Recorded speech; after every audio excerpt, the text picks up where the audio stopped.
So మనకి అకౌంట్లోకి login అయిన తర్వాత ఫస్ట్ ఆఫ్ ఆల్ మనం చెక్ చేసుకోవాల్సింది ఏంటంటే మనం ఫస్ట్ లైనెక్స్ నేర్చుకోవాలి కంపల్సరీ. లైనెక్స్ లేకుండా మనం ఏడబ్ల్యూఎస్ కానీ డెవాప్స్ కానీ నేర్చుకుంటే మనం చాలా చోట్ల ప్రాబ్లం ఫేస్ చేస్తాం టెక్నికల్గా ప్రాక్టీస్ చేస్తున్నట్టు. అందుకని మనం ఫస్ట్ అకౌంట్లోకి లాగిన్ అయిన తర్వాత ఆల్ సర్వీసెస్ సెలెక్ట్ చేసుకున్న తర్వాత EC2లోకి వచ్చి ఇక్కడ మనం ఒక ఇన్స్టెంట్ లాంచ్ చేస్తాం. అయితే మనం ఫస్ట్ ఏ రీజన్లో ఉన్నామో చూసుకోవాలి. ఎక్కడున్నాం మనం? నార్త్ వర్జీనియాలో ఉన్నాం. కాబట్టి ఈ రీజన్లో మనకి ఏమన్నా సర్వర్స్ ఉన్నాయా అంటే మీరు ఫ్రెష్ అకౌంట్ కాబట్టి సర్వర్స్ ఏమి ఉండవు. లాంచ్ ఇన్స్టెంట్ అని చెప్పేసి ఎన్ని సర్వర్స్ కావాలి? సింగిల్. ఏదో ఒక నేమ్ అయితే ఇవ్వండి. దీన్ని ట్యాగ్ నేమ్ అంటాం. Tag name. సో ఈ నేమ్తోనే మనం ఇన్స్టెంట్ లాంచ్ చేస్తాం. ఇన్స్టెంట్ అంటే ఏంటి? ఇక్కడ మనకి సర్వర్ అనమాట. జస్ట్ హోస్ట్ అని ఇచ్చాను. నెక్స్ట్ అడుగుతుంది మీ సర్వర్ ఏ ప్లాట్ఫామ్తో కావాలి. ఇవన్నీ ఓఎస్లో ఏ ఓఎస్తో కావాలి అడుగుతుంది. రిక్వైర్మెంట్ అనమాట. వీటిని AMIs అంటాం మనం. Amazon machine images. వీటిలో మనకు కావాల్సిన ఇమేజ్ని ఓఎస్ ఇమేజ్ని మనం చూస్ చేసుకోవాలి. మనం ప్రాక్టీస్ చేస్తున్నప్పుడు అమెజాన్ లైనక్స్ కానీ రెడ్ హ్యాట్ లైనక్స్ కానీ ఏదైనా తీసుకోవచ్చు. ప్రాబ్లం లేదు.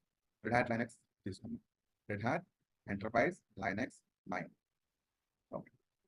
నెక్స్ట్ వచ్చి ఇక్కడ హార్డ్వేర్ 1 RAM 1 ప్రాసెసర్ మనకు ఫ్రీ. కాబట్టి మనం ఇదే తీసుకుంటాం ప్రాక్టీస్ చేయడానికి. రియల్ టైంలో అనుకోండి ఇది అసలు ఎవ్వరూ వాడు. మన ల్యాప్టాపే కొనుక్కోం 1 RAM 1 ప్రాసెసర్తో. మన కంపెనీస్ సర్వర్స్ అంటే 1 RAM 1 ప్రాసెసర్తో ఏం అన్నావు కదా. జస్ట్ మనం ప్రాక్టీస్ చేసుకోవడానికి తప్ప ఇవి రియల్ టైంలో ఇవి వాడు. ఎక్కువగా మనకి రియల్ టైంలో C series, M series, R series ఉంటుంది. C సిరీస్ అంటే CPU ఎక్కువ ఉంటుంది. CPU అంటే ప్రాసెసర్. R సిరీస్ అంటే ర్యామ్ ఎక్కువ ఉంటుంది. ఇలా C సిరీస్ కానీ R సిరీస్ కానీ M సిరీస్ డేటాబేస్కి అయితే M సిరీస్ వాడతారు. ఇలా ఇవన్నీ మనకి నెక్స్ట్ వస్తాయి. ప్రస్తుతానికి అయితే మనం ఫ్రీ అకౌంట్ కాబట్టి మనకి ఈ T2 మైక్రో తీసుకుంటే ఫ్రీ మనకి సర్వర్ వాటి. కాబట్టి T2 మైక్రో హార్డ్వేర్ సెలెక్ట్ చేసుకున్నాం. 1 ప్రాసెసర్ 1 GB ర్యామ్ మనం తీసుకున్నాం. నెక్స్ట్ ఇక్కడ కీ పేర్ అడుగుతుంది. కంపల్సరీ మనం కీ ఒకటి జనరేట్ చేసుకోవాలి. ఎందుకంటే వితౌట్ కీ మనం సర్వర్ కనెక్ట్ అవ్వాలి. కీ అనేది మనకి పాస్వర్డ్ లాంటి దాన్ని create key. So key just ఇక్కడ మీరు కీ 19 అని తీసుకుంది. ఏదో ఒక నెంబర్ ఒక పేరు ఏదో ఒకటి ఇవ్వండి. పెమ్ ఉంది, PPK ఉంది. ప్రజెంట్ అయితే మీరు RSA అనే ఆప్షన్ సెలెక్ట్ చేసుకొని పెమ్ సెలెక్ట్ చేసుకొని క్రియేట్ కీ పేర్.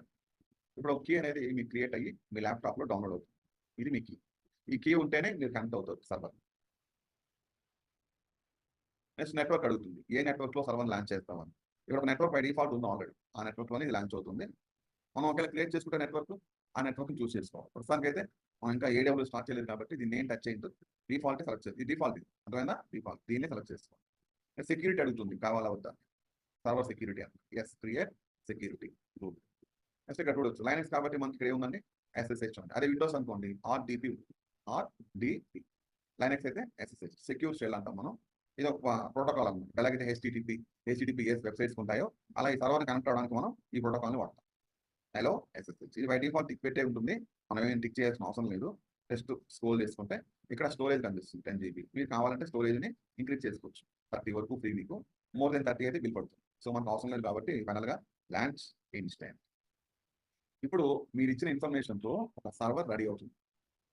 AWS క్లౌడ్ ప్లాట్ఫామ్ మీద నార్త్ వర్జీనియాలో ఒక డేటా సెంటర్ వేసేసుకొని ఒక సర్వర్ మనకి సక్సెస్ఫుల్గా క్రియేట్ అయింది. చూడండి సక్సెస్. ఇక్కడ మీకు సర్వర్ అనేది రన్ అవుతున్నట్టుగా చూపిస్తుంది. క్లియర్? ఇది మీ సర్వర్. సో ఇది పెండింగ్లో ఉందా రన్నింగ్లో ఉందా? పెండింగ్. రెడీ అవుతుంది. రెడీ అయితే రన్నింగ్ అని వస్తుంది. ఇక్కడ రన్నింగ్లోకి వచ్చిన తర్వాత ఇక్కడ స్టేటస్ చెక్ అని ఉంది కదా. ఇక్కడ 2/2 చెక్ పాస్ అని రావాలి.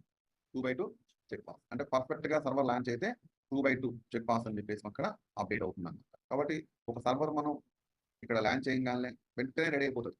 మరి మన ఇచ్చిన ఇన్ఫర్మేషన్ మొత్తం తీసుకొని బ్యాక్ ఎండ్లో అది హార్డ్ డిస్క్ని, ర్యామ్ని, ప్రాసెసర్ని, ఓఎస్ని మొత్తాన్ని కూడా తీసుకొని అదొక మిషన్ క్రియేట్ చేసి మనకి రెడీ చేసి ఇవ్వాలి. మన దాంట్లో ఓఎస్ కూడా అప్లై చేసి ఇదంతా బ్యాక్ ఎండ్లో జరుగుతుంది. ఇచ్చిన ఇన్ఫర్మేషన్తో అదే క్రియేట్ చేసి మనకు ఇప్పుడు ఇక్కడ స్క్రీన్ మీద రన్నింగ్లోకి వచ్చిన తర్వాత మీరు చెక్ చేసుకుంటే ఇప్పుడు ఇక్కడ రన్నింగ్ అని వస్తుంది ఫస్ట్. తర్వాత ఇక్కడ ఇన్స్టాలేజింగ్ అని వస్తుంది. ఇది రెడీ అయిపోయిన తర్వాత 2/2 చెక్ పాస్ అని వస్తుంది. 2/2